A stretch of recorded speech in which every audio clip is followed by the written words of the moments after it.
Flashes erupted in brilliant bursts as Danielle Carter approached the podium, her brown leather briefcase gleaming under Seoul's afternoon light streaming through the floor-to-ceiling windows. 300 journalists packed into the Lotte Tower conference room, their faces a mixture of curiosity and skepticism. Behind them, Chairman Lee Dong-wook sat like a statue carved from marble, his platinum watch glinting as he adjusted his tie. "Ladies and gentlemen," Danielle's voice cut through the murmur, clear and unwavering, "I present evidence that Daehan Industries has been systematically exploiting foreign workers for over 2 decades. She opened the briefcase, her grandmother's briefcase, and pulled out a thick manila folder. The pearl necklace her mother had given her caught the light as she leaned forward. Clause 17 of your employment contracts," she continued, her honey-colored eyes scanning the room, "specifically states that workers forfeit all legal rights in case of industrial incidents. What it doesn't mention is that these incidents were engineered." The room erupted. Flashbulbs exploded like lightning. Chairman Lee's jaw tightened, but his expression remained glacial. A Korean journalist stood up, speaking rapidly in Korean. Chairman Lee rose slowly, commanding silence with just his presence. When he spoke, his English was perfect, measured, deadly. "Ms. Carter," his voice echoed through the suddenly quiet room, "you come to our country with accusations based on what? Disgruntled employees? Failed competitors?" He smiled, but it never reached his eyes. "You don't understand how business works in Korea, how respect works, how consequences work." Danielle felt every eye in the room shift to her. This wasn't going according to plan. This was supposed to be her moment, her revelation. Instead, Chairman Lee had turned it into her trial. "I understand perfectly," she said, her voice steady despite the tremor she felt inside. "That's exactly why I'm here." Chairman Lee nodded to someone off camera. Suddenly, the large screen behind them flickered to life, showing a photograph that made Danielle's blood freeze. Her mother, 20 years younger, standing in a factory line. The same factory. The same company. "Ms. Carter," Chairman Lee's voice was silk over steel, "perhaps you should have mentioned your personal interest in this case." The room exploded again, but this time the energy had shifted. The journalists were looking at her differently now. The victim had become the suspect. The war wasn't just beginning, it had already been won. If the contract of your life came from the person who destroyed your family, would you sign it? Because sometimes, justice demands we become the very thing we fear most. The taxi dropped Danielle at the Gangnam district as rain began to dot the windows of the glass towers rising around her like monuments to power. Maya Santos hurried beside her, tablet clutched against her chest, her curly hair already fighting the humidity. "The hotel confirmed our reservations," Maya said, adjusting her vintage glasses. 3 weeks, extendable. Though after that press conference. "We're not leaving," Danielle cut her off. "Not until this is finished." The lobby of the Park Hyatt was marble and gold, filled with the kind of quiet that only comes with extreme wealth. As they approached the reception desk, Danielle noticed the subtle shift in the receptionist's expression, recognition, followed by something that might have been wariness. "Ms. Carter," the young woman said in careful English, "welcome to Seoul. However, I regret to inform you that your reservation has been canceled." Maya stepped forward. "That's impossible. We confirmed this morning." The receptionist's smile remained fixed. "I'm very sorry. Perhaps I can recommend another hotel." Danielle placed her hands on the marble counter, her voice low but clear. By whom was it canceled? I cannot say. The lobby suddenly felt smaller. Danielle looked around and noticed several people in expensive suits trying not to look in her direction. The message was clear. You're not welcome here. Come on, Maya. Danielle picked up her briefcase. We'll find somewhere else. As they walked back toward the glass doors, Maya whispered, 3 hotels just refused us over the phone. Someone's making calls. Outside, the rain was falling harder. Seoul's neon lights reflected off the wet streets like scattered jewels, beautiful and cold. Danielle pulled out her phone to call another hotel when it buzzed with a text from an unknown number. You should have stayed in America. Some secrets are worth dying for. The phone slipped from her wet fingers, clattering onto the pavement. As she bent to pick it up, a black sedan with tinted windows slowed beside them. Maya grabbed her arm. Danielle, we need to get out of here. Now. The small cafe in Hongdae was the opposite of the sterile corporate towers. Warm wood, mismatched chairs, and the comfortable chaos of university students hunched over laptops. Danielle sat in the back corner, her grandmother's briefcase on the table between her and the young Korean man across from her. James Park looked exactly like Maya had described. Intelligent eyes behind modern glasses, hair disheveled from running his hands through it, a small scar on his forehead that gave him a vulnerable quality that contrasted with the sharp intelligence in his gaze. You're either very brave or very stupid, he said, stirring sugar into his coffee. The press conference yesterday, that was a declaration of war. I didn't have a choice. Everyone has a choice. You chose to come to Seoul. You chose to challenge Lee Dong-wook publicly. You chose to stay after the hotel incident. His eyes met hers. The question is why? Danielle opened the briefcase and pulled out a faded photograph. Her mother, young and hopeful, standing outside a factory gate. This was taken in 1995.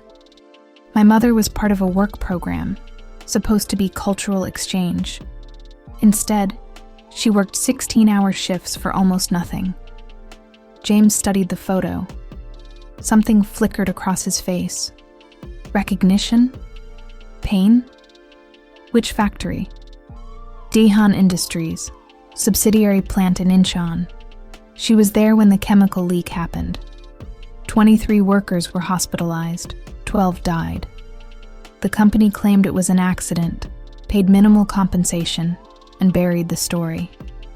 James was quiet for a long moment, his coffee growing cold. When he finally looked up, his eyes were different, older, sadder. My brother was one of the 12 who died. The cafe noise faded into background static. Danielle felt the air leave her lungs. James. Jin-ho. He was 24, wanted to be a teacher. James's voice was steady, but his hands trembled slightly as he reached for his coffee. I've been investigating that leak for 8 years. Every door slammed shut, every source intimidated, every piece of evidence buried deeper. Then help me unbury it. James laughed, but there was no humor in it. You don't understand what you're up against. Lee Dong-wook isn't just rich. He owns judges, politicians, police commissioners. His mother, the matriarch, has been building this empire for 50 years. They don't just destroy careers, Danielle. They erase people. Like they erased your brother. The words hung between them like a challenge. James studied her face, seeing something there. Determination, maybe. Or the same desperate hunger for justice that had been eating at him for years. There's something you need to know, he said finally. The leak wasn't an accident. I have proof. He pulled a small USB drive from his jacket pocket. Security footage from a neighboring building shows 3 men in Daehan uniforms deliberately opening the chemical tanks 2 hours before shift change. They knew exactly how many people would die. Danielle's hands were shaking now. Why haven't you published this? Because the 3 men in the video, they died in a car accident the next week. The security guard who gave me the footage, suicide apparently. And the factory foreman who was supposed to testify? James's voice dropped to a whisper. He disappeared. His family thinks he went back to the Philippines, but his passport never left Korea. You're messing with murderers, Danielle. And now they know you're here. The elevator to Chairman Lee's private office felt like ascending to meet a god. Danielle straightened her navy suit jacket and checked her appearance in the polished steel doors. Behind her, Maya clutched a folder of documents while trying to look confident. The 42nd floor was an exercise in intimidation.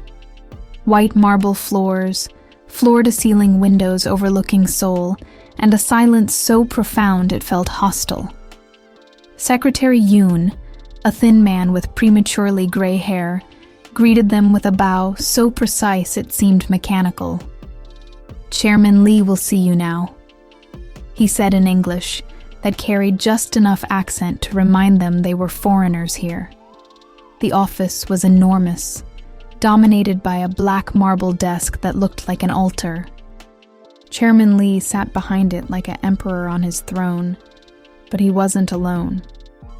8 lawyers in identical dark suits stood along the walls like sentinels, their faces impassive. "Ms. Carter," Chairman Lee's voice filled the space. "I trust Seoul is treating you appropriately." Danielle placed her briefcase on the desk and opened it. "Let's skip the pleasantries. I have evidence of systematic labor exploitation, corporate murder, and a conspiracy that goes back 25 years. One of the lawyers stepped forward. "Ms. Carter, under Korean law, such accusations require..." "I'm not filing under Korean law." Danielle pulled out a thick document bound in blue. "This is a complaint filed with the International Criminal Court for Crimes Against Humanity. Labor exploitation, systematic murder, conspiracy to commit genocide." The silence that followed was different from before. Heavier, more dangerous. Chairman Lee's expression didn't change, but something shifted behind his eyes. "International law has no jurisdiction here," he said. "It does when Korean companies operate internationally. Daehan Industries has facilities in 12 countries, employs foreign nationals, and trades on international markets. That makes this a global crime." Chairman Lee stood slowly, his movements controlled and precise. He walked to the window, hands clasped behind his back, looking out at his empire. "Ms. Carter, you seem to believe that truth is a simple thing. Good versus evil, justice versus corruption." He turned back to face her. "But you've never built anything. You've never created jobs for thousands of people, never lifted a nation from poverty to prosperity. You've only torn things down. I've exposed the truth." "Whose truth?" Chairman Lee moved closer, his presence filling the space between them. "The truth of failed employees who couldn't meet standards? The truth of competitors who attack what they cannot achieve? Or perhaps," his voice dropped to barely above a whisper, "the truth of a daughter seeking revenge for her mother's failures?" Danielle felt the air leave the room. "My mother wasn't a failure. She was murdered by your company's negligence. Your mother was a woman who came to Korea seeking easy money and found that excellence requires sacrifice. She made her choices. You are making yours." The largest of the lawyers opened his briefcase and pulled out a manila envelope. "Ms. Carter, Korean immigration law requires that visitors engaging in business activities have proper documentation. We have concerns about your visa status. Maya stepped forward. Our visas are completely legal. We're legal, Chairman Lee corrected. As of this morning, concerns have been raised about your true purpose in Korea. There will be a hearing in 3 days. If the immigration board finds that you misrepresented your intentions, you'll have us deported. Korea protects its citizens from false accusations and malicious prosecution. We always have. Danielle closed her briefcase, her movements deliberate and controlled. This isn't over. Ms. Carter, Chairman Lee said as she reached the door. Some wars are won before the first battle is fought. Outside in the elevator, Maya was shaking. They can't just deport us. Can they? Danielle stared at her reflection in the steel doors, seeing her mother's determination in her own eyes. They can try, but they just made their first mistake. They assumed I came here to play by their rules. The video was everywhere. Danielle sat in the small guest house they'd finally found in Itaewon, watching her own humiliation play out across every screen in Seoul. The footage from Chairman Lee's office, somehow recorded and edited to perfection, showed her accusations intercut with her mother's employment records, doctored, of course, to make her look like a failed worker who'd been dismissed for cause. The hashtag #ArchArrogantAmerican was trending worldwide. Maya paced the small room, her tablet showing social media feeds that grew more vicious by the hour. They've somehow gotten hold of your law school records, your employment history, even your mother's medical files. How is that legal? It's not. But legality is whatever they say it is here. Danielle closed her laptop, unable to watch anymore.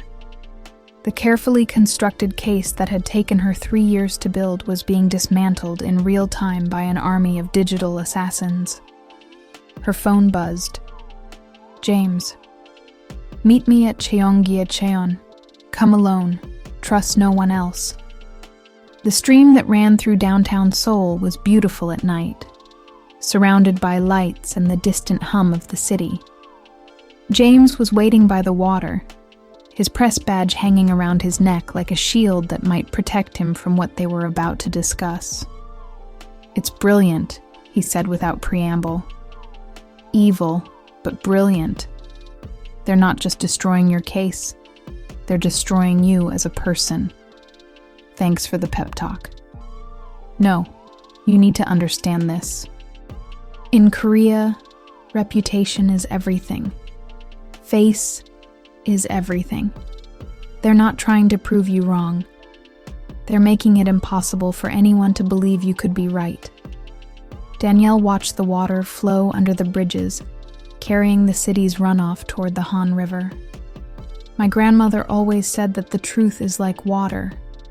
You can dam it, redirect it, pollute it, but eventually it finds its way to the sea. Your grandmother never dealt with Korean chaebols. She dealt with Mississippi plantation owners in the 1960s. Different country, same power structure. James was quiet for a moment. Then, there's something else. The immigration hearing, it's being fast-tracked. Tomorrow morning instead of 3 days. Of course it is. And Danielle, they're not just going after you. They've started investigating Maya's visa status too. Apparently there are questions about her employment authorization. The water suddenly looked darker, more threatening. They're going to deport both of us before we can present any evidence. Unless what? James pulled a small package from his jacket. Unless you're willing to do something that will either save your case or get us both killed. Inside the package was a key card and a photograph. The card was labeled Daehan Industries, Executive Floor Access. The photograph showed an office safe behind a painting of traditional Korean mountains. Secretary Yoon, James said. Chairman Lee's right-hand man for 20 years. His son needs surgery that costs more than his government salary will ever cover. He's willing to trade access for medical bills. You want me to break into Chairman Lee's office? I want you to recover evidence they stole from the factory before they destroyed it. Financial records, safety reports, the real employment contracts. Everything they've been hiding for 25 years. Danielle looked at the key card, feeling its weight. If we get caught, we won't just be deported, we'll disappear. The stream flowed past them, carrying Seoul's secrets toward the darkness. Then we better not get caught. The Daehan Industries building at 3 a.m. was a glass monument to insomnia. Even in the depths of night, floors of lights indicated the endless work that kept Korea's economy humming. Danielle stood across the street, watching security guards make their rounds with military precision. Maya had refused to be left behind, despite Danielle's protests. Now they both wore black clothes that made them look more like cat burglars than international lawyers, which, Danielle supposed, was exactly what they were about to become. James said the changing of the guard happens at 3:15, Maya whispered, checking her watch. That gives us exactly 12 minutes before the next patrol. The keycard worked. Secretary Yoon had been true to his word, though Danielle wondered if they'd ever see him alive again after tonight. The elevator ride to the 38th floor felt like ascending to their own execution. Chairman Lee's office in the darkness was even more intimidating than it had been under the harsh fluorescent lights. Shadows turned the marble desk into a tombstone, and the city lights beyond the windows looked like the eyes of sleeping predators. The painting was exactly where James had said it would be. Traditional Korean mountains in soft blues and greens, peaceful and eternal. Behind it, the safe was small but sophisticated, requiring both a key card and a fingerprint scanner. How are we supposed to get his fingerprint? Maya whispered. Danielle was already opening her briefcase, pulling out a small device that looked like a makeup compact. Corporate Espionage 101. I lifted his print from the water glass in the conference room yesterday. The safe opened with a soft click that sounded like thunder in the silent office. Inside were documents that confirmed everything James had suspected, and worse. Financial records showing systematic underpayment of foreign workers. Safety reports documenting known hazards that were ignored to maintain production schedules. And at the bottom, a file marked Industrial Incidents, Permanent Archive. Danielle's hands shook as she opened it. 23 deaths across 15 years, all classified as accidents, all involving foreign workers who had threatened to report safety violations or organize labor unions. Jesus, Maya breathed, reading over her shoulder. They've been murdering people for decades. At the bottom of the file was a single sheet of paper that made Danielle's blood freeze. A death order, signed in elegant Korean characters and dated 3 days ago. James Park, Kim Jin-ho investigation. Permanent resolution required. They're going to kill him, Danielle whispered. Maya was already at the copier, her hands moving with desperate efficiency. We have to warn him. We have to get out of here first. That's when they heard the elevator ding. The office had no other exit. The windows were sealed. They were 40 floors above the street with nowhere to run, and evidence in their hands that would start a war. Footsteps in the hallway, getting closer. Danielle grabbed the files and her briefcase, her mind racing through options that all ended in disaster. The footsteps stopped outside the office door. A key turned in the lock.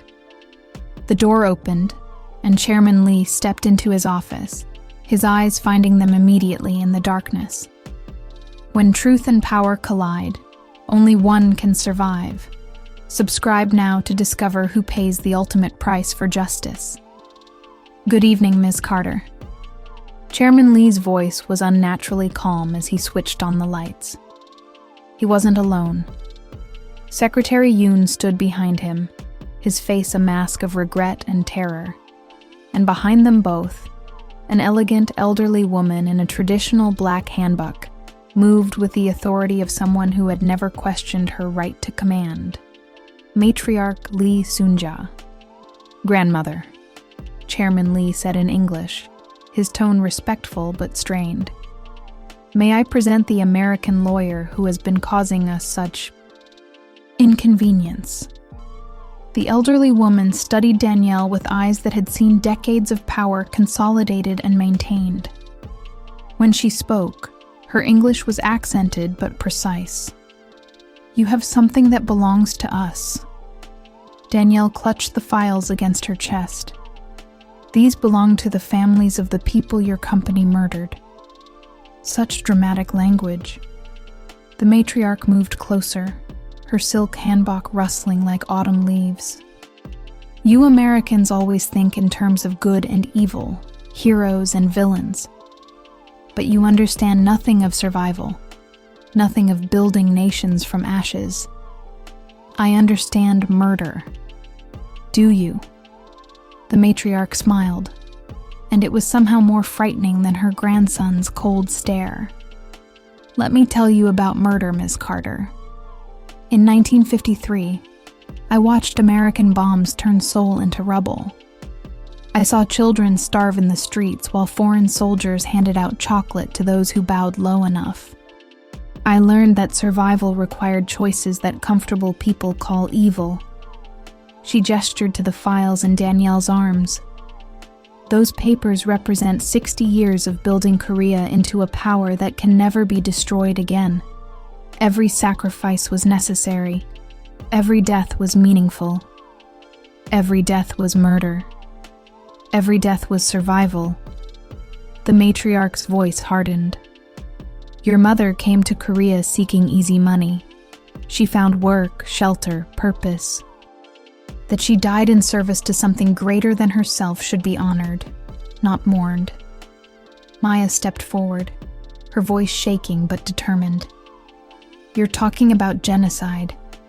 Systematic elimination of—" "I'm talking about evolution," Chairman Lee interrupted.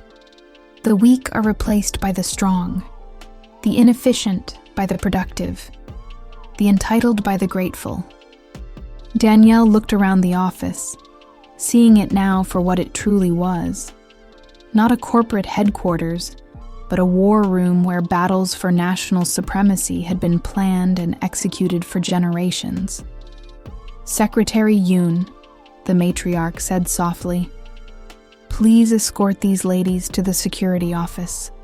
I believe immigration officials will want to speak with them immediately." Yoon stepped forward, his hands trembling. "I'm sorry," he whispered. "My son. The surgery." "I know," Danielle said. "I understand." "Do you?" The matriarch's laugh was like glass breaking. "Then you understand that everyone has a price. Everyone has something they love more than their principles." Two security guards appeared in the doorway, their bulk filling the frame like a wall of inevitability. "Ms. Carter," Chairman Lee said, "you have a choice. Give us the files, issue a public apology for your false accusations, and leave Korea quietly. In return, we'll ensure your friend James Park doesn't suffer any unfortunate accidents. You're threatening to kill him. I'm offering to let him live. Choose wisely." Danielle looked at Maya, seeing her own desperation reflected in her assistant's face. 3 years of investigation. Evidence of decades of murder. The chance to finally give her mother's death meaning. Against the life of the only person who had been willing to help them. She opened her briefcase and pulled out her grandmother's pearl necklace, holding it like a rosary. "My grandmother used to say that some battles can't be won, only survived. But she also said that survival without honor is just a slow death. The necklace broke in her hands, pearls scattering across the marble floor like tears. "You want the files? Come and take them." The security office in the basement of Daehan Industries was designed to break spirits. Fluorescent lights buzzed overhead like angry insects, and the air smelled of industrial disinfectant and fear. Danielle and Maya sat in metal chairs that had been bolted to the floor, their wrists zip-tied behind their backs. Through the one-way glass, they could see Chairman Lee pacing like a caged animal, while the matriarch sat perfectly still, her hands folded in her lap, like a meditation on patience and power. "They can't hold us here forever," Maya whispered. "They don't need forever. Just until the immigration hearing in 6 hours." The door opened and Secretary Yoon entered, carrying a folder and looking like a man walking to his own execution. Behind him came James Park, flanked by 2 guards. Danielle's heart stopped. His glasses were cracked. There was blood on his shirt, and his left wrist hung at an unnatural angle. "What did you do to him?" "Mr. Park had a small accident while resisting arrest," Chairman Lee said, entering behind them. "He'll recover, assuming he chooses to be more cooperative." James looked at Danielle, his eyes conveying both apology and determination. "I'm sorry. I led you into this." "No," Danielle said. "I led myself into this the moment I decided to come to Seoul." Secretary Yoon placed the folder on the table and opened it. Inside were photographs, surveillance shots of Danielle and Maya breaking into the office, copies of the files they'd photographed, and something that made Danielle's blood turn to ice. A death certificate. Her mother's death certificate. But not the one she'd seen before. This one was in Korean, stamped with official seals, and dated 3 months after the industrial accident. "Your mother didn't die in the chemical leak," Chairman Lee said quietly. "She survived. She recovered. She was about to testify against us when she had a heart attack in her hotel room." The room tilted. Danielle felt like she was falling even though she remained in her chair. "That's impossible. Medical records don't lie, Ms. Carter, unlike daughters seeking revenge for imaginary crimes." James's voice cut through her shock. "Show her the real medical report." Chairman Lee's expression flickered. "I don't know what you mean." "The one that shows she was poisoned. The one that shows the heart attack was induced by controlled substances." James's voice was getting stronger despite his injuries. "The one that proves she was murdered 3 days before she was supposed to testify in Seoul Family Court." Secretary Yoon's hands were shaking as he turned the page in the folder. There, stamped and sealed and undeniably official, was a toxicology report showing lethal levels of potassium chloride in Danielle's mother's bloodstream. "She was murdered," Danielle whispered. "She was eliminated," the matriarch said, appearing in the doorway like a ghost materializing from shadows, along with 12 other potential witnesses. "Business requires difficult decisions." The words hung in the air like a confession and a challenge. Maya was crying silently, her tears falling onto the metal table. James was staring at the matriarch with an expression of pure hatred. "You killed my brother and her mother and 10 other people, and you're proud of it. I protected Korea from foreign interference and domestic weakness. I built an empire that feeds millions of families. I made choices that comfortable people could never make."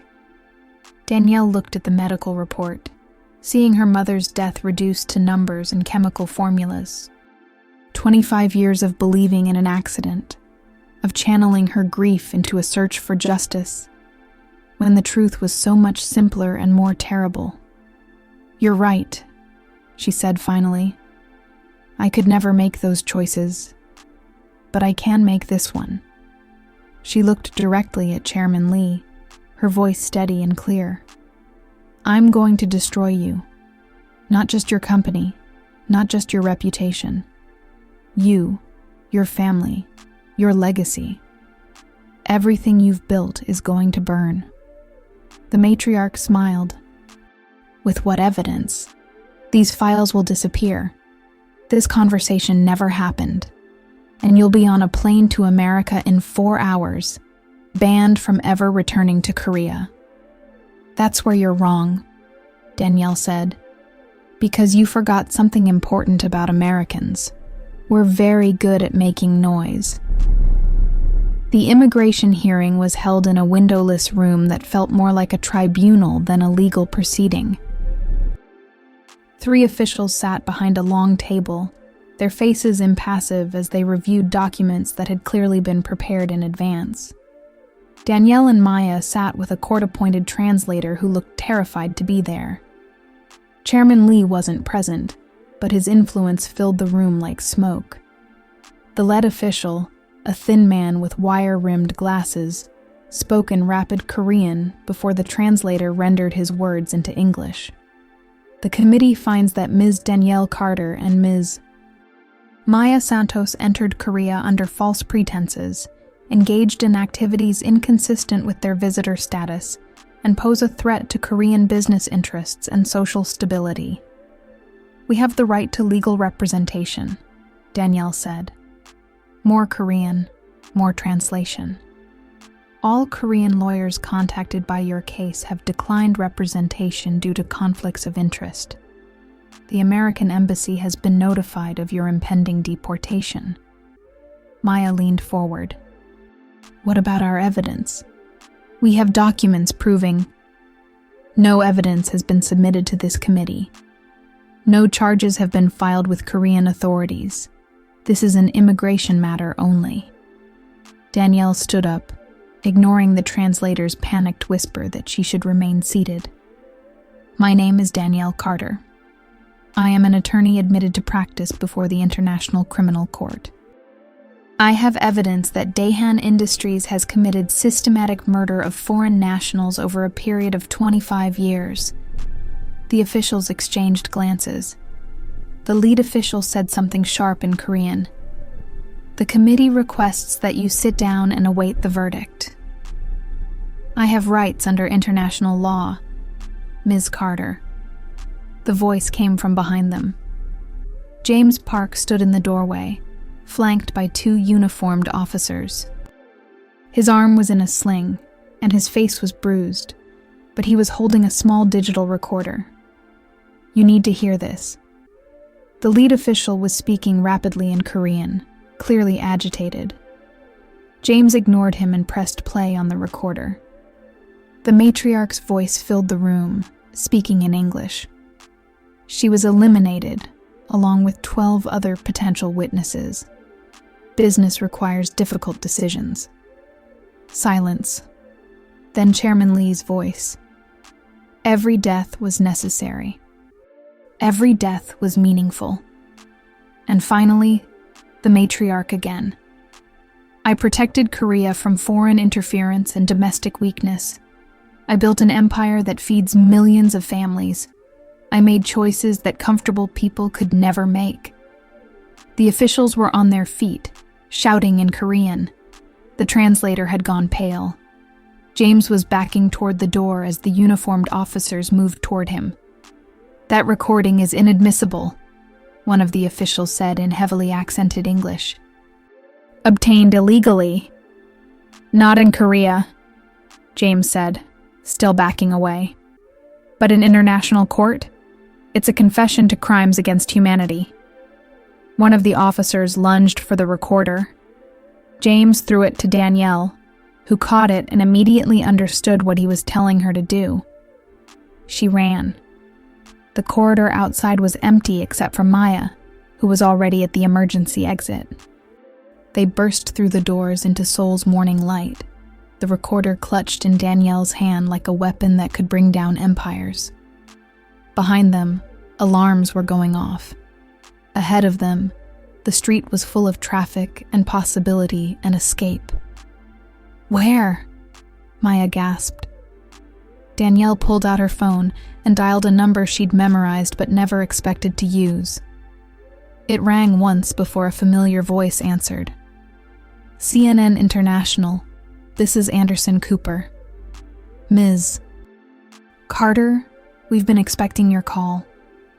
The CNN Seoul Bureau was a fortress of international journalism in the heart of Gangnam, all glass and steel and satellite dishes pointed at the sky like prayers for truth. Danielle and Maya sat in the green room, watching monitors that showed their faces on screens around the world. Anderson Cooper was reviewing the documents they'd brought, the financial records, the safety reports, the death certificates, and most damning of all, the recording of the matriarch's confession. His producer, a sharp-eyed woman named Sarah Kim, was coordinating with legal teams in 3 countries. This is unprecedented, Cooper said, looking up from the files. We're talking about systematic murder spanning 3 decades, involving one of Korea's largest conglomerates. It's also dangerous, Sarah added. Daehan Industries has significant influence with Korean media. They're already pushing back, claiming the documents are fabricated and the recording is a deepfake. Maya was monitoring social media on her tablet. The hashtags are shifting. Arrogant American is being overwhelmed by Daehan murders and justice for workers. Someone's been planning this. James appeared in the doorway, his arm still in a sling, but his eyes bright with the fever of a story finally breaking into the light. International workers' rights groups in 12 countries are filing simultaneous lawsuits. Human Rights Watch is calling for UN sanctions, and the Korean prosecutor's office just announced they're opening a formal investigation. How? Danielle asked. This morning they were deporting us.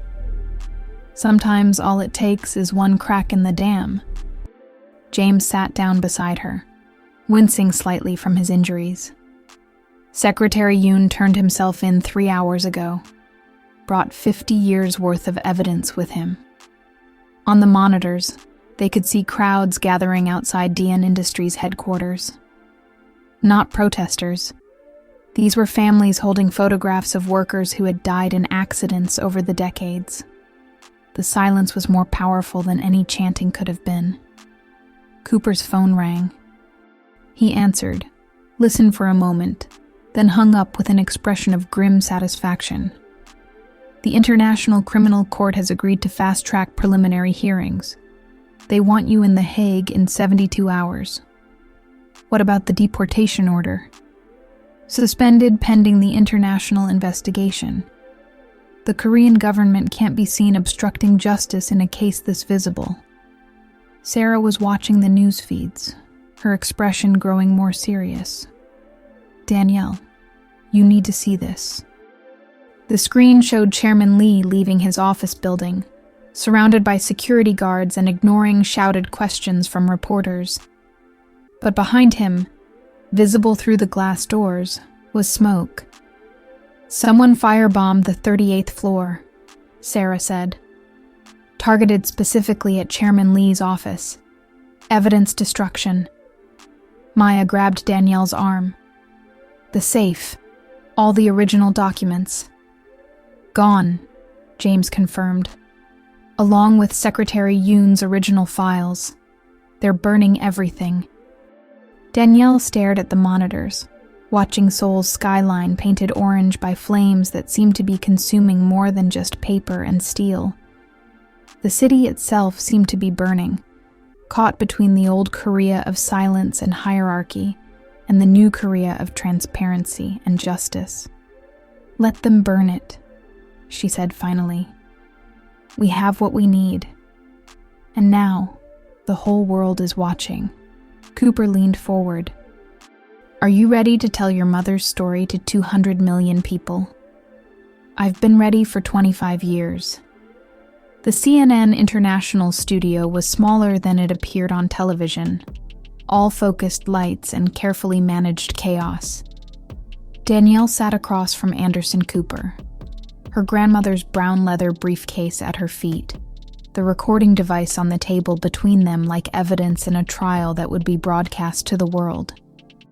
"We're live in 30 seconds, the producer said, adjusting Danielle's microphone. "Remember, we're going global with this. 200 million viewers across 40 countries." Danielle looked at the camera, seeing not a lens, but a doorway to justice that had been closed for 25 years.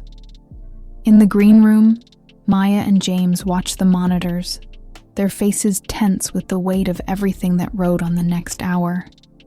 5, 4, 3. The producer's countdown ended in silence and pointing fingers.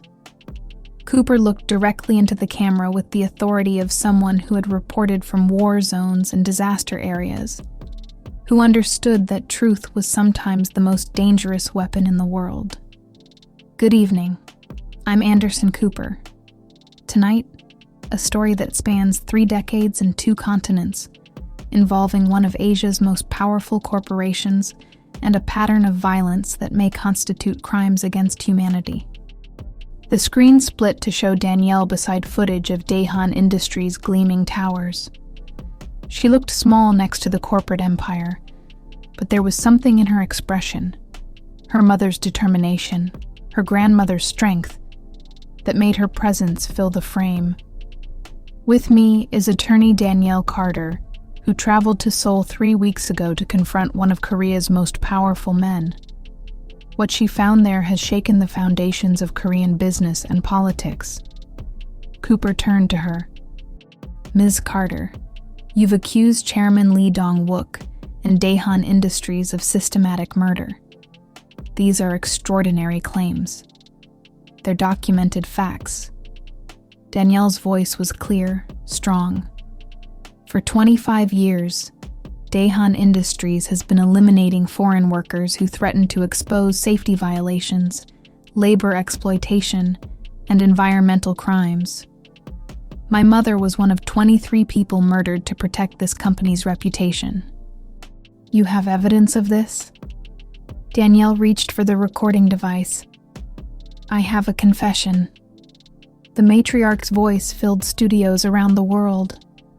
She was eliminated, along with 12 other potential witnesses. Business requires difficult decisions. Cooper's expression didn't change, but something flickered behind his eyes. The recognition of a story that would define careers and change governments. This recording was made 3 days ago in Seoul, in Chairman Lee's private office. He and his mother, matriarch Lee Soon-ja, described 25 years of systematic murder as necessary business decisions. The screen showed photographs now. Workers who had died in accidents, their faces young and hopeful, their deaths reduced to insurance payments and buried reports. "The Korean government has announced an investigation," Cooper said. "But critics say this is too little, too late. What do you want to see happen?" Danielle looked directly into the camera, speaking not to Anderson Cooper, but to every viewer who had ever been told that power was more important than justice. "I want the International Criminal Court to prosecute Chairman Lee and his mother for crimes against humanity. I want every family who lost someone to these accidents to know the truth. And I want Korea to understand that economic success built on murder is not success at all. It's just well-funded evil." Cooper nodded. "We reached out to Daehan Industries for comment. They declined to participate in tonight's interview, but released a statement calling your accusations malicious fabrications by a disgruntled foreign national. How do you respond?" With this, Danielle opened her briefcase and pulled out a thick folder. Medical records, financial documents, safety reports, death certificates, 50 years of evidence that Secretary Yoon provided before he was murdered yesterday. The words hit like a physical blow. Cooper leaned forward. "Secretary Yoon is dead? Car accident this morning. Single vehicle, no witnesses. The same pattern used to eliminate witnesses for decades." In the green room, Maya was crying silently. James was staring at the monitors with an expression of grief and rage that made him look older than his 31 years. Cooper turned back to the camera. When we return, the international implications of this story and how one woman's search for justice may reshape corporate accountability worldwide. During the commercial break, Danielle's phone buzzed with a text from an unknown number. "You should have taken the money. Now everyone you love will pay." She showed it to Cooper, who read it with the expression of someone who had seen this kind of intimidation before. "Are you afraid?" he asked. Danielle looked at her mother's photograph on the table. Young, hopeful, believing in the American dream that had led her to a Korean factory and an unmarked grave. "I was afraid for 25 years, she said. "I'm not afraid anymore." The Han River at midnight was Seoul in miniature. Ancient currents flowing past ultra-modern bridges, tradition and progress locked in an eternal dance under neon lights that never slept. Danielle and James walked along the riverside path, their footsteps echoing off the concrete, like secrets being whispered to the water. "Secretary Yoon's funeral is tomorrow," James said. "His family asked that you not attend, for their safety." "I understand."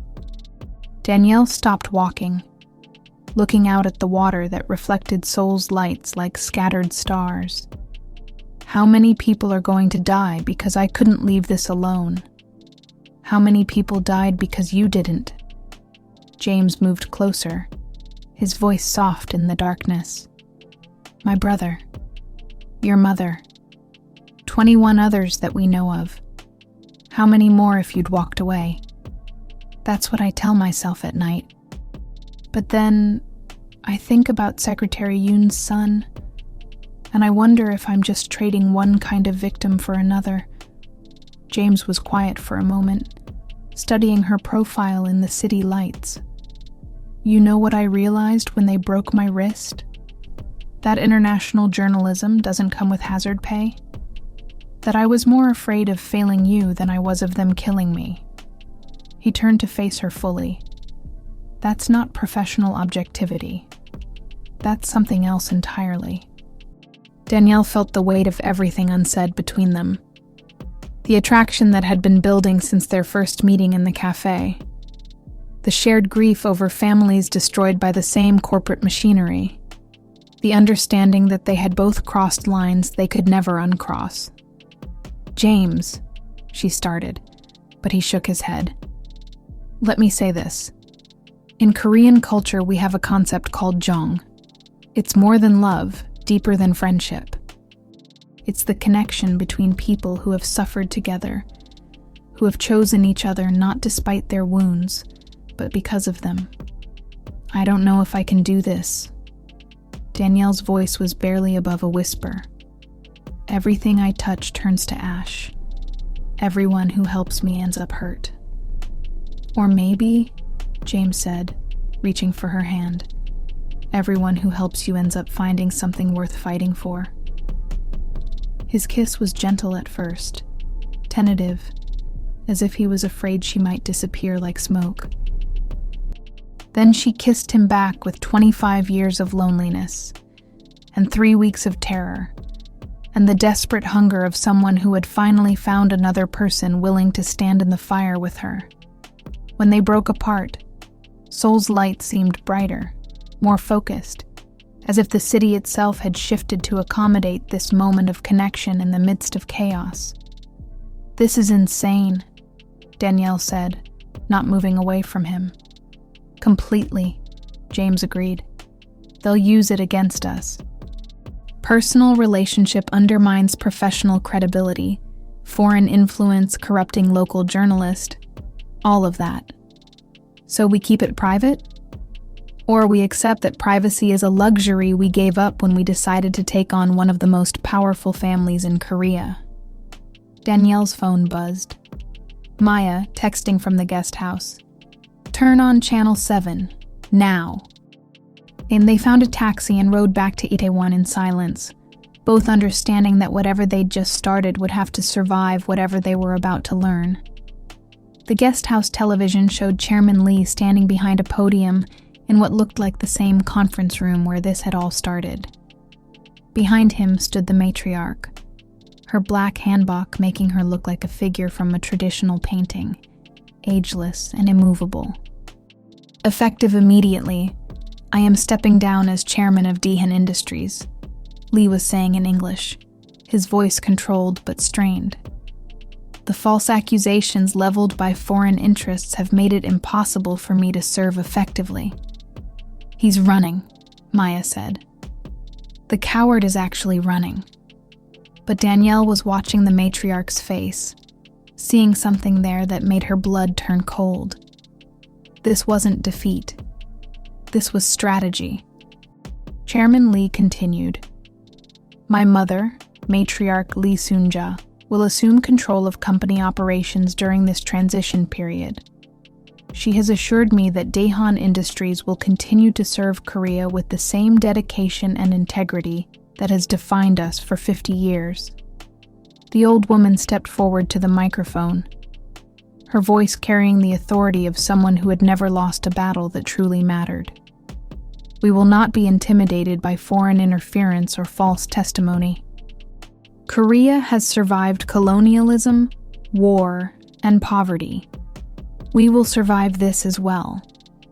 Her eyes seemed to look directly through the camera at Danielle. Some people mistake survival for weakness. They are about to learn how wrong they are. The broadcast ended, but the message was clear. The real war was just beginning. The explosion happened at 4:47 a.m., shattering windows 3 blocks away and sending a pillar of fire into Seoul's pre-dawn darkness. James Park's apartment building, a modest structure in Mapo district where young journalists and artists lived in tiny spaces filled with big dreams, became a crater surrounded by emergency vehicles and the kind of silence that follows unthinkable violence. Danielle stood behind the police tape, Maya's arm around her shoulders, watching firefighters search through rubble that had been someone's home, someone's life, someone's future. The reporter from KBS News was speaking in rapid Korean, but Danielle didn't need translation to understand that James was gone. Gas leak, Maya said numbly, her voice hollow with shock. That's what they're saying. Gas leak caused by faulty pipes. There was no gas leak. Detective Park Jin-woo, no relation, approached them with the measured steps of someone who had seen too much violence to be surprised by any of it, but was still capable of being saddened. His English was precise, professional. Ms. Carter, Ms. Santos, I need to ask you some questions. About what? Mr. James Park contacted you at approximately 11:30 p.m. last night. Phone records show a 15-minute conversation. What did you discuss? Danielle looked at the crater where James had lived, where he had written stories that challenged power, and dreamed of a Korea where truth mattered more than hierarchy. He said he loved me. Detective Park's expression didn't change. Nothing about his investigation. No mention of new evidence or sources. Detective, Maya said, you know this wasn't an accident. I know that Mr. Park was investigating very powerful people who have significant influence with city planning departments, utility companies, and building inspectors. I know that determining the cause of this explosion will require very careful analysis. How careful? Careful enough to ensure that the investigation concludes with whatever findings serve the public interest. The words hung in the air like smoke, carrying the weight of everything that was broken about the system James had died trying to expose. Detective Park looked at Danielle with eyes that had seen too many cases closed for reasons that had nothing to do with justice. Ms. Carter, you are scheduled to leave for The Hague tomorrow. I strongly recommend that you keep that appointment. Are you threatening me? I'm telling you that Mr. Park believed your safety depended on getting this case to international court. His last text message was to his editor, instructing him to send certain files to CNN International if anything happened to him. Maya grabbed Danielle's arm. What files?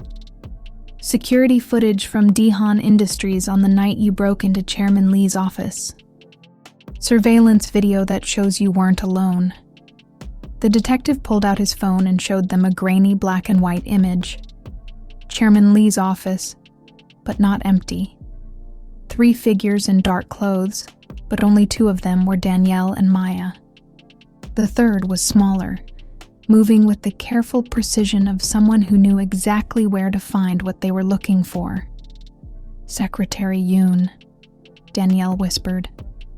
He planted the evidence you found.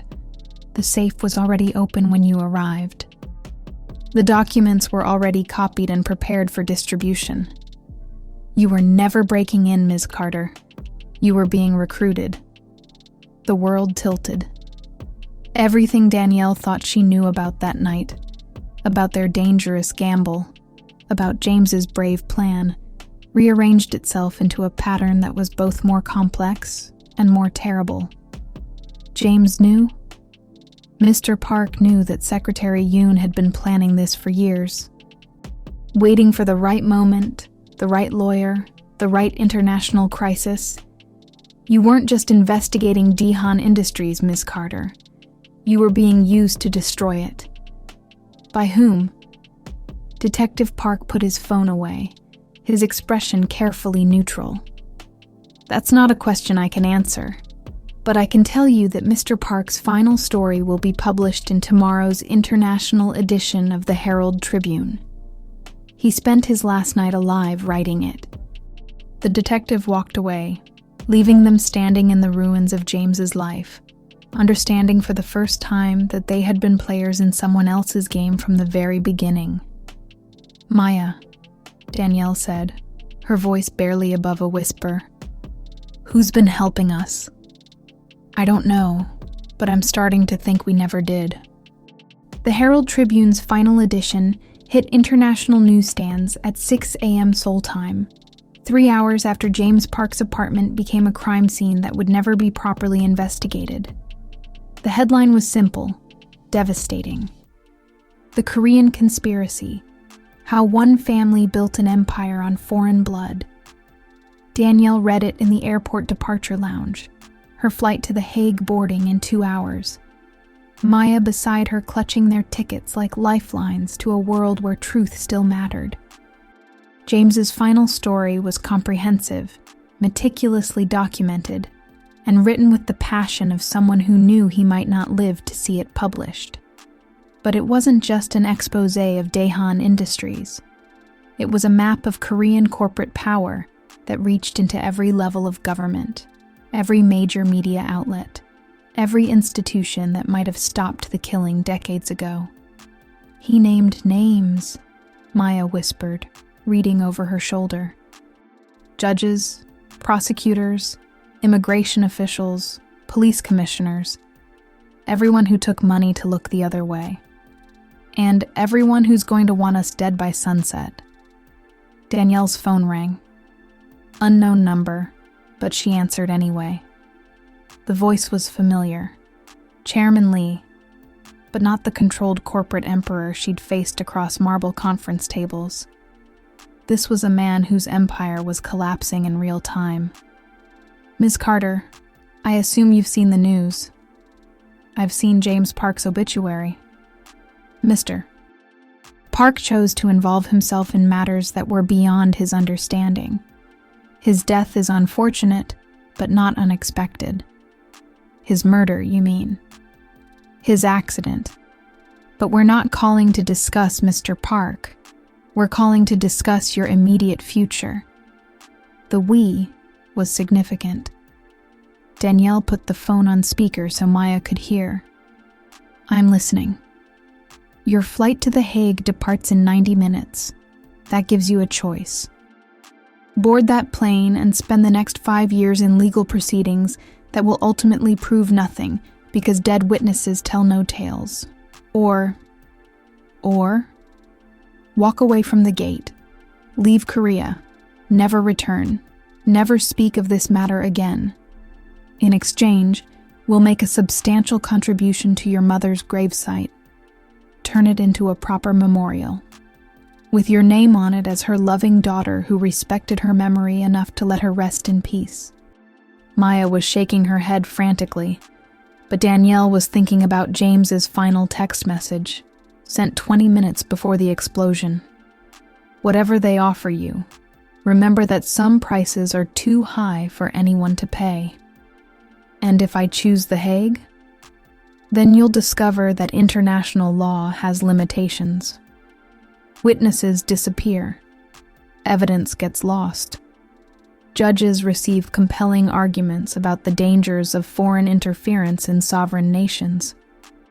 The matriarch's voice came through the phone, cold and final. "You have made your choice to hurt Korea. Now Korea will choose to hurt you back." The line went dead, and Maya grabbed Danielle's arm. "The boarding announcement. They're calling our flight." Danielle looked toward the gate, seeing not salvation, but another battlefield. "Maya, I need you to get on that plane." "What?" "Someone needs to survive this to tell the story, and I need to finish what James started." The Incheon airport security footage would later show Danielle Carter walking away from Gate 23 at 7:47 a.m., her grandmother's brown leather briefcase in one hand, her phone in the other, moving with the determined stride of someone who had finally chosen her battlefield. Maya Santos boarded Flight KL 861 to Amsterdam alone, carrying USB drives sewn into the lining of her jacket and a promise to see justice done in international court, whether Danielle lived to witness it or not. Danielle took a taxi back to Seoul, back to the glass towers that housed Korea's corporate empire, back to the scene where this war had started 3 weeks and a lifetime ago. But she wasn't going to Daehan Industries. She was going to KBS News. The newsroom was chaos. Reporters shouting into phones in 3 languages, producers coordinating with international bureaus, editors trying to verify facts in a story that was reshaping Asian politics in real time. James Park's final exposé had triggered an avalanche of revelations across Korean media. "Ms. Carter?" A young producer approached her, his English careful but urgent. "I'm Lee Min-jun. James Park was my mentor. He left something for you." He led her to James's desk, still cluttered with coffee cups and notebook pages covered in his careful handwriting. Taped to the computer monitor was an envelope with her name written in James's distinctive script. Inside was a key and an address in Hongdae, along with a single line. "When they think they've won, remember that truth is like water. It always finds a way."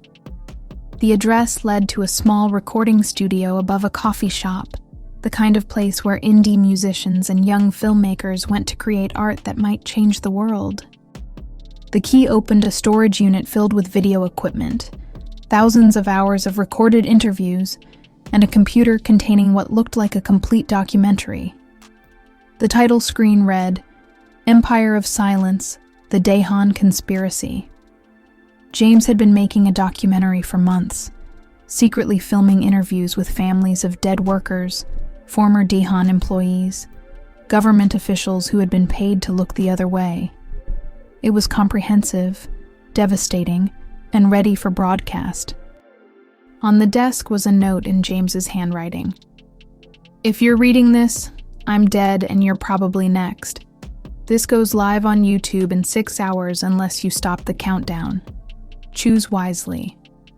J." Danielle looked at the computer screen showing the upload progress. 73% complete. In 6 hours, James Park's final story would reach every internet connection in the world, bypassing Korean censors, corporate influence, and political intimidation. Her phone rang. The matriarch. "Ms. Carter, you missed your flight. I had more important things to do, such as finishing what James started." Mr. Park started something he couldn't finish because he underestimated the reach of Korean justice. You are making the same mistake. Through the studio window, Danielle could see black sedans pulling up to the coffee shop below. Men in expensive suits getting out, looking up at the windows with the practiced eyes of people who had eliminated problems before. You have 5 minutes to walk out of that building, the matriarch continued.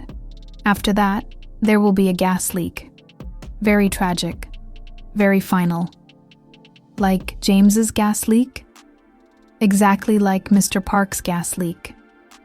Danielle looked at the computer screen. 89% complete. The documentary was almost ready to upload, but she was out of time. The men downstairs were entering the building. She could hear footsteps on the stairs.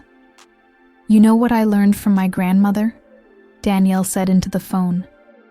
Sometimes the best way to win a war is to make sure everyone knows you're fighting it. She opened the studio's fire door and stepped onto the roof, still holding the phone. Your 5 minutes are up, but so are your 50 years of silence. The rooftop of the Hongdae recording studio offered a panoramic view of Seoul's controlled chaos. Glass towers reaching toward gray clouds, streets filled with the endless motion of a city that never quite slept. And in the distance, the Han River flowing past corporate headquarters like a witness to decades of buried secrets. Danielle stood at the edge, not contemplating escape, but calculating angles. The fire escape led to the adjacent building. The gap was maybe 6 feet. The drop was 4 stories onto concrete. Behind her, footsteps on the metal stairs indicated that Chairman Lee's cleanup crew had found her. Her phone buzzed with a text from Maya, sent from somewhere over the Pacific. Documentary uploaded successfully. Going viral. An empire of silence trending worldwide. You did it. The upload had finished. James Park's final investigation was now beyond the reach of Korean corporate power, spreading across international networks like water finding every crack in a dam that had held back truth for half a century. The roof access door opened behind her. 3 men in dark suits emerged, followed by Chairman Lee himself, his usually perfect appearance disheveled, his platinum watch catching Seoul's gray morning light. It's over, Miss Carter. Yes, Danielle agreed. It is. The documentary proves nothing that can't be discredited.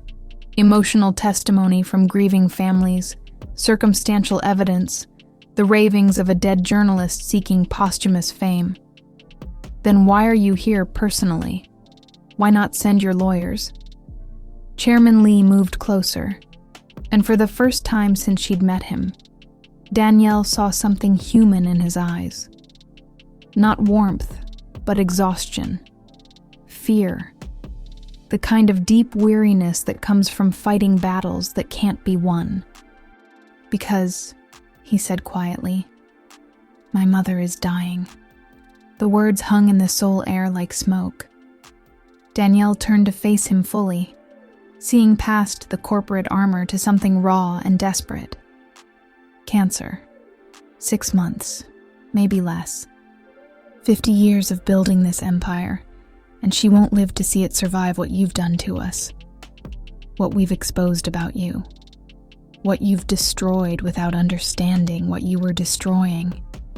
Chairman Lee's voice cracked slightly. Do you know what Korea was in 1950? Ash and starvation. Do you know what my mother did to lift this nation from ruins? The choices she made, the prices she paid? I know she ordered the murder of foreign workers to protect profit margins. She ordered the elimination of threats to Korea's economic survival. Every death was weighed against thousands of jobs, millions of families, the future of a nation.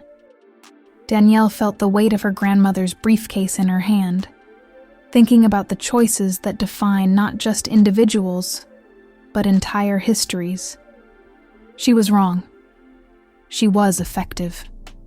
Chairman Lee pulled out his phone, showing her a photograph. the matriarch in a hospital bed, surrounded by machines that were keeping her alive, her eyes still fierce despite her failing body. This morning, when she learned about the documentary, she asked me to give you a message. I'm listening. She said to tell you that she respects you. That in another time, another place, you might have made the same choice as she did. That she's proud to have been defeated by someone worthy of the victory. The words hit harder than threats or bribes or intimidation. Danielle looked at the photograph of the old woman who had built an empire on foreign graves, seeing not a monster, but someone who had confused survival with success, power with protection. She also said, Chairman Lee continued, that her death will not end this, that Korea has learned to protect itself from foreign interference, and that you've taught us to be more careful about witnesses. Is that another threat? It's a promise. Not from me. I'm finished, whether I live through today or not, but from the system my mother built. Korea doesn't just have one chaebol, Ms. Carter. It has dozens. And they're all watching what happens to the family that let foreigners destroy them. The sound of sirens rose from the streets below. Police, fire department, maybe international media. The world was watching Seoul now, watching this rooftop where the future of corporate accountability in Asia would be decided in the next few minutes. What do you want from me? Danielle asked. Nothing, Chairman Lee said, and for the first time, he smiled. Sad, genuine, almost human. You've already won. I just wanted to see what victory looks like. The sirens belonged to ambulances, not police cars. As Danielle and Chairman Lee stood on the rooftop speaking truths that neither had expected to share, matriarch Lee Soon-ja was dying in Samsung Medical Center, her 74 years of calculated cruelty finally surrendering to the one force that even Korean corporate power couldn't bribe or intimidate. Chairman Lee's phone rang as they watched the emergency vehicles gather in the street below. He answered, listened for a moment, then hung up with an expression of finality that transcended grief. She's gone. Danielle felt an unexpected stab of, not sympathy exactly, but recognition. The loss of a matriarch, even a murderous one, left holes in the world that could never be filled. I'm sorry. Are you? Chairman Lee looked at her with curiosity rather than anger. She killed your mother. Ordered the deaths of 23 people that we know of. Probably more that we don't. Why would you be sorry she's dead? Because, Danielle said, surprising herself with the honesty. She was someone's grandmother, too. The words hung between them like a bridge across everything that had made them enemies. Chairman Lee nodded slowly, as if she had passed some test he hadn't expected to administer. There's something you need to know, he said. Something my mother told me this morning, after she learned about the documentary. He pulled out a manila envelope, the same kind that had started this war 3 weeks ago. Your mother wasn't random, Ms. Carter. She wasn't just another foreign worker who happened to be in the wrong place at the wrong time. Danielle's hands trembled as she opened the envelope. Inside were documents she had never seen. Employment contracts, personal letters, photographs that showed her mother not as a victim, but as someone who had been actively investigating Daehan Industries from the inside. She was working with American labor investigators, Chairman Lee continued. Your mother was a plant, sent to document our practices and gather evidence for international prosecution. She died because she succeeded, not because she failed. The documents told a story that rewrote everything Danielle thought she knew about her mother's death. Lisa Carter hadn't been a naive young woman seeking economic opportunity. She had been an undercover investigator working with the U.S. Department of Labor to build a case against Korean companies exploiting American work exchange programs. She was a federal agent, contractor, freelance. But yes, she was investigating us long before we knew she existed. My mother always said that your mother was the most dangerous opponent we'd ever faced because she understood that the best weapon against corporate power is corporate documentation. Danielle sank to her knees on the rooftop, the papers scattered around her like pieces of a puzzle that finally revealed its complete picture. Her mother hadn't died as a victim. She had died as a soldier in a war between justice and profit that had been going on for generations. Why are you telling me this? Because my mother's final instructions were to give you these documents and a choice. Chairman Lee sat down beside her on the concrete, his expensive suit wrinkled and stained, looking more like a tired man than a corporate emperor. You can use them to complete your mother's investigation. Expose not just Daehan Industries, but the entire network of Korean companies that have been exploiting foreign workers for decades. Or you can understand that some victories cost more than defeats. That exposing this network will trigger a corporate war that will destroy not just the guilty companies, but the innocent employees who depend on them. Millions of jobs, entire communities, families who have no idea their livelihoods are built on blood money. The choice was impossible, and that was exactly the point. Justice that destroyed innocent lives wasn't justice. It was just revenge with better documentation. And what would your mother have chosen? Danielle asked. She would have found a third option, Chairman Lee said. Just like you're going to. And 6 months later, the Daehan Industries Memorial Garden occupied the space where the company's headquarters had once stood. 23 flowering trees, one for each confirmed victim, arranged around a central fountain that carried water from the Han River through carefully sculpted channels that spelled out names in Korean, English, Tagalog, and Vietnamese. Danielle stood beside her mother's tree, a young dogwood that would bloom white flowers every spring, reading the inscription that identified Lisa Carter not as a victim, but as an investigator who had died seeking justice for workers who couldn't seek it for themselves.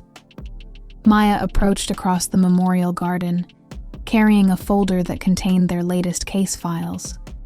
The Carter Santos Legal Foundation had been operating out of Seoul for 4 months now, funded by the liquidation of Daehan Industries' assets and supported by a coalition of international human rights organizations. The Thai workers at Samsung's Busan facility want to meet with us next week, Maya said, settling beside Danielle on the bench that faced the memorial fountain. Same pattern. Excessive hours, withheld wages, threats against anyone who complains. What did the Korean authorities say? Same thing they always say. They're investigating and take these allegations very seriously. Maya's voice carried the weight of someone who had learned not to trust official promises. But the workers have been documenting everything. Photos, audio recordings, financial records. They learned from us. The garden was busy today. Families visiting memorials to loved ones. Students from Seoul National University, researching their thesis projects on corporate accountability. Journalists from around the world covering the ongoing trials of former Daehan executives. The space that had once housed Korea's culture of corporate silence had become a center for international dialogue about workers' rights. Any word from The Hague? Chairman Lee's trial starts next month. The prosecutor thinks they have enough evidence for crimes against humanity charges, but Maya shrugged. He's got the best lawyers blood money can buy. And James's story? Nominated for a Pulitzer. Posthumously, of course. Maya's voice softened. His editor wants to publish a book. All his investigative work over the years, with the Daehan story as the centerpiece. They want to call it Empire of Silence. Danielle nodded, thinking about James's last text message, his final kiss by the Han River, the life they might have built together if Korean corporate power hadn't decided that love was another kind of threat to be eliminated. "There's something else," Maya said, pulling a letter from the folder. "From Chairman Lee. He's been writing to you from prison." The letter was handwritten in careful English, dated 3 days ago. Ims. Carter. "The prosecution asked me yesterday if I regretted my choices. I told them I regretted that my mother died believing she had failed to protect Korea from people like you. I regretted that Mr. Park died before he could see justice done. I regretted that your mother died seeking truth that should have been freely given. But I do not regret that you came to Seoul. You taught us that some empires deserve to fall, and that sometimes it takes an outsider to show a nation who it really is. My mother was wrong about many things, but she was right about one. You would have made the same choices she did if you had lived her life. The difference is that you chose to be better than your circumstances. She chose to be defined by them. I hope the garden brings you peace. I hope Korea learns to deserve it. Lee Dong-wook." Danielle folded the letter and put it in her briefcase. Her grandmother's briefcase, still scarred and weathered, but somehow stronger for having survived the war in Seoul. "Are you okay?" Maya asked. "I'm thinking about something James told me. About Jong. The connection between people who have suffered together and chosen each other because of their wounds, not despite them. You miss him. Every day. But I think..." Danielle looked around the memorial garden, seeing families healing, students learning, journalists documenting truth that corporate power could no longer suppress. "I think he's still here. In every story that gets told, every worker who finds the courage to speak up, every corporation that thinks twice before sacrificing human lives for profit margins." Maya smiled, the expression transforming her face from the anxious assistant who had first arrived in Seoul to someone who had found her purpose in the fire of international litigation. "So what's next?" "Next," Danielle said, standing and shouldering her grandmother's briefcase, "we go to Busan. We document everything. And we remind Samsung that some secrets are too big to stay buried. Even if it's dangerous. Especially if it's dangerous. Because that's when it matters most." 1 year after Danielle Carter first stepped off a plane at Incheon Airport, Seoul had become a different city. Not in its glass towers or neon-lit streets, but in the conversations happening in corporate boardrooms, university classrooms, and workers' dormitories across the country. The Daehan Industries scandal had triggered a national reckoning with the costs of economic development built on exploited labor. The International Criminal Court had handed down its verdict 3 days ago. Chairman Lee Dong-wook, guilty of crimes against humanity. 25 years in prison, with eligibility for parole after 15. The matriarch's death had spared her from prosecution, but her legacy now served as a cautionary tale taught in business schools across Asia. Danielle sat in the departure lounge at Incheon Airport, waiting for a flight that would take her to Geneva, where the United Nations Human Rights Council wanted her testimony on corporate accountability in international supply chains. The Carter Santos Foundation had grown beyond Korea, investigating labor exploitation in 12 countries and representing workers who had learned that justice was possible, even against the most powerful corporations. Maya was staying in Seoul to manage their Korean operations, supported by a staff of young lawyers and activists who understood that changing systems required patience, documentation, and the kind of stubborn courage that refused to accept that some injustices were too big to challenge. Flight 447 to Geneva, now boarding first-class passengers. Danielle gathered her documents. Testimony that would help shape international laws governing corporate responsibility for worker safety and fair compensation.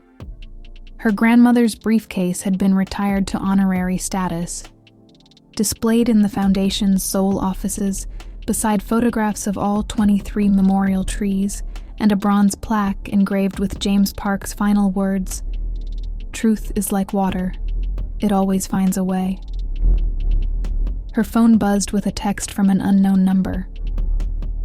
Ms. Carter, this is Secretary Yoon's son. The surgery was successful. I wanted you to know that my father's sacrifice meant something. Thank you for making sure it counted. She was typing a reply when someone sat down beside her in the departure lounge. A young Korean woman with intelligent eyes and a press badge that identified her as a reporter for the Herald Tribune. Ms. Carter, I'm Park Soo-jin. James Park was my cousin. The family resemblance was unmistakable. The same sharp intelligence, the same quiet determination that had made James willing to risk everything for a story that mattered. I'm sorry for your loss. I'm proud of what he accomplished. What you both accomplished. Soo-jin pulled out a small digital recorder. I'm working on a follow-up story. 1 year later, how has Korea changed? What lessons has the world learned?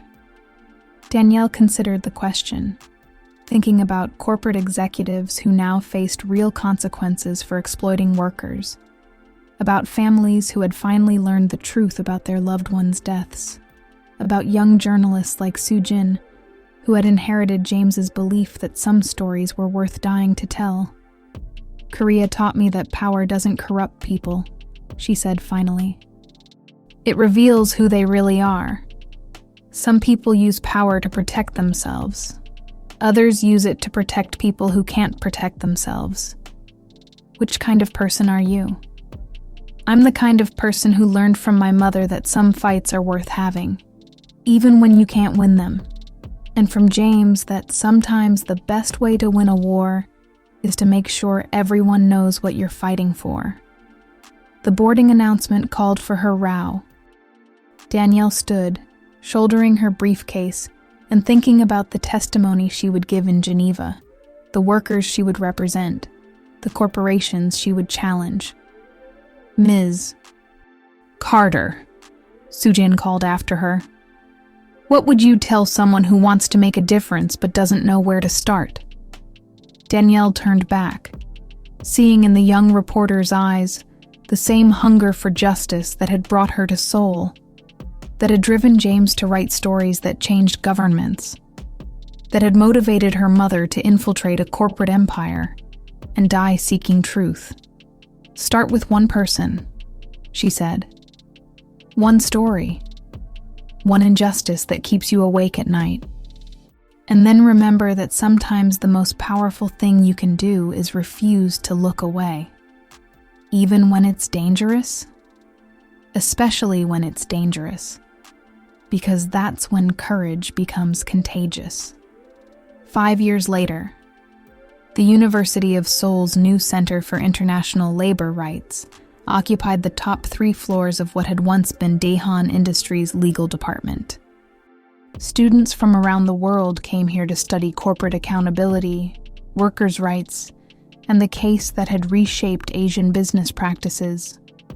Danielle Carter stood at the podium in the main lecture hall, looking out at 200 faces, Korean students, international exchange scholars, young lawyers and activists who would carry these lessons into courtrooms and corporate boardrooms across the globe. Today we're going to talk about contracts, she said, her voice carrying clearly through the amphitheater. Not the kind written on paper, but the kind written in choices. The contracts we make with ourselves about who we're going to be when power confronts justice. Behind her, a large screen showed a photograph of the Daehan Memorial Garden. Its 23 trees now mature enough to provide shade for visitors who came to remember victims and learn from their stories. 5 years ago, I came to Seoul believing I was investigating a corporate crime, I discovered I was inheriting a family legacy. My mother died not as a victim, but as someone who understood that some contracts are worth signing, even when the price is everything you have. In the front row, Maya Santos took notes on her tablet, preparing to update the Foundation's training materials with insights from Danielle's latest lecture tour.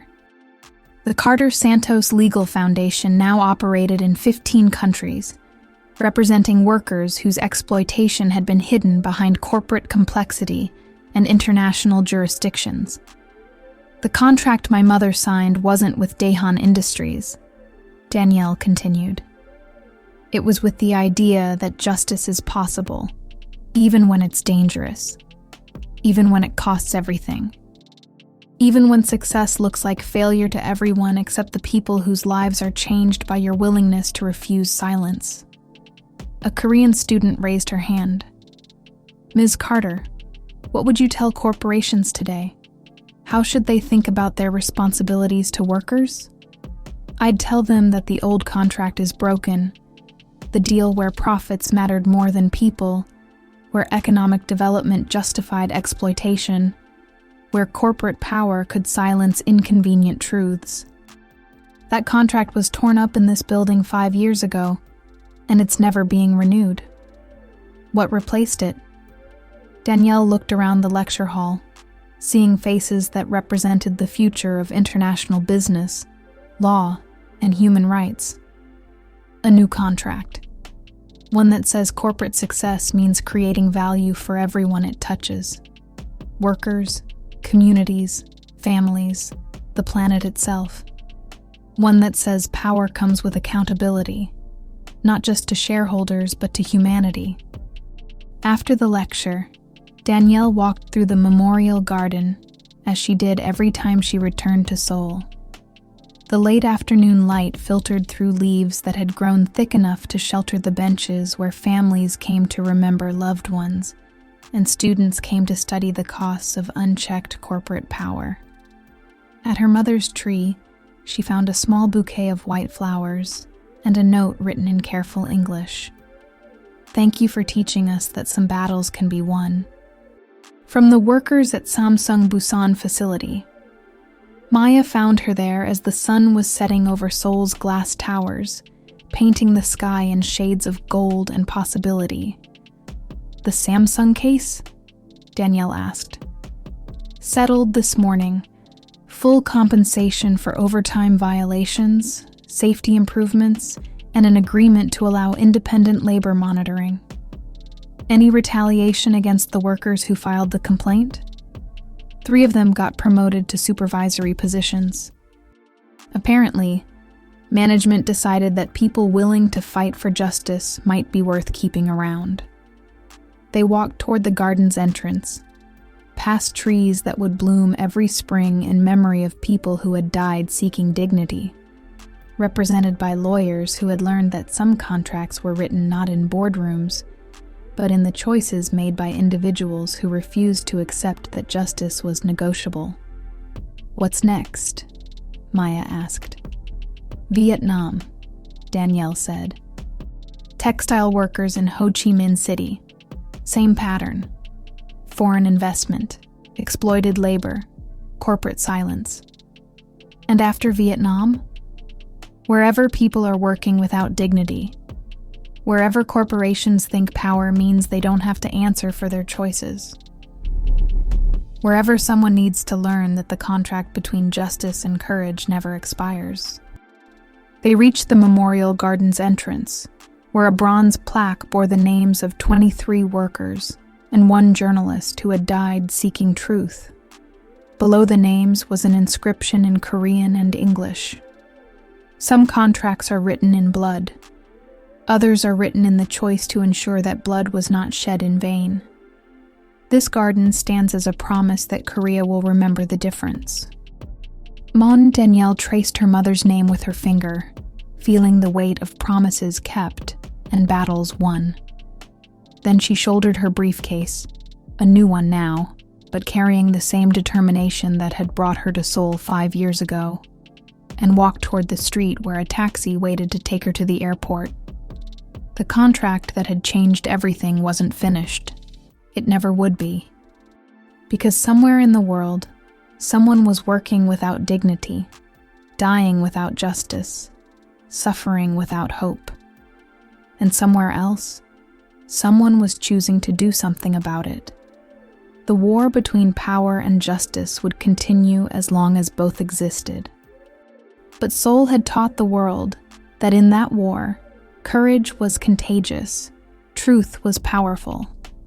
And sometimes the most important contract anyone could sign was the promise to never look away from suffering they had the power to prevent. Some battles could be won, some empires could fall, some secrets could be exposed, and some lawyers could change the world, one case at a time.